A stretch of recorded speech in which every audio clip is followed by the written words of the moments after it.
Hello everyone, this is Shannon from Not So Po, and today I'm going to talk about my week 8 of 2019 reads. This week I finished 2 books and had a little bit more variation in terms of my ratings than normal, which is good because I've been having so many 4 and 5-star reads that I'm starting to question my own rating system. But this week I had a book that I didn't enjoy as much. First, I'll talk about the book that I did enjoy. The first book that I read this week, or rather had read to me, was Clockwork Boys by Kingfisher. So this was a book that my husband and I got after we had read Kingfisher's short story collection called Jackalope Wives and Other Stories, which absolutely we loved. He'd gotten this and started reading it out loud to me.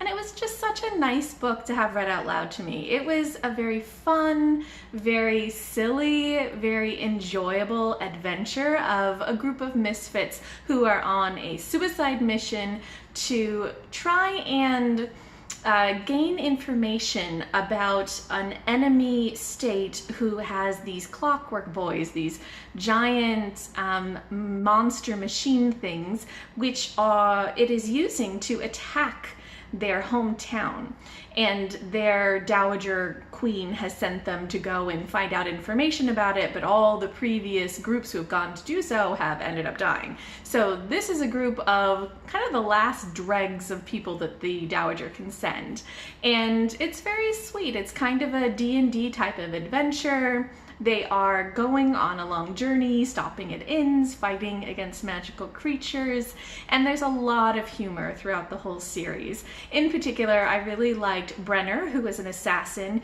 He has very funny ways of looking at things, and I really empathize strongly with Slate, the sort of main character who is a forger, and she has a lot of allergies, which I have, and is just sort of trying to get through everyday life. So I liked the characters a lot. It was a very sweet and fun adventure. I don't know if there were any sort of deeper themes or anything that made it stand out particularly, but it was a very enjoyable read. So overall, I gave this 4 out of 5 stars.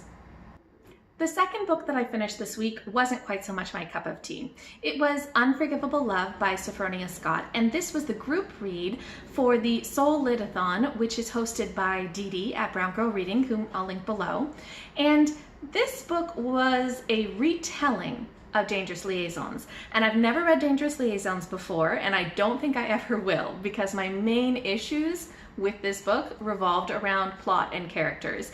And after reading Unforgivable Love, I went and looked at the summary of Dangerous Liaisons, and it followed very closely the original in terms of the plot and the characters.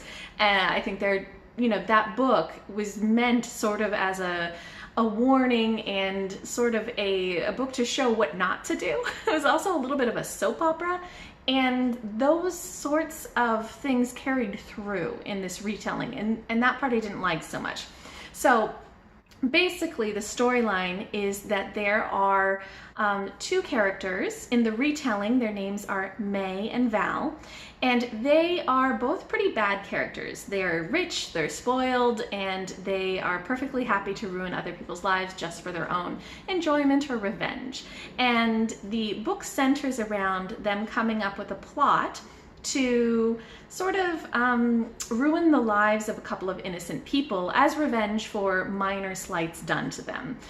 Through the course of the book, these characters interact in a lot of complicated ways. It's, again, very soap opera-like, but the main idea is that Val, the guy, falls in love with a woman he's trying to seduce, who is a very righteous character who is married to some other man, and through this love he is redeemed in the storyline. And May, who has been plotting and planning and trying to do lots of things to ruin other people's lives, in the end is ostracized and punished for her wrong ways.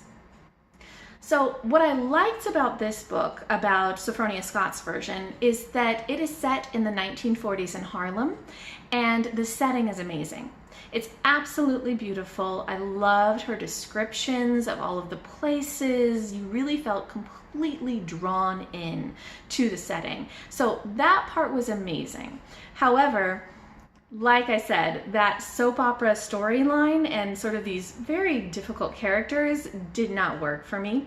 In particular, the idea that Val fell in love didn't work for me because his character was completely shallow and self-centered, and his version of love was extremely abusive and manipulative, and he completely lacked respect for the woman that he feels he fell in love with.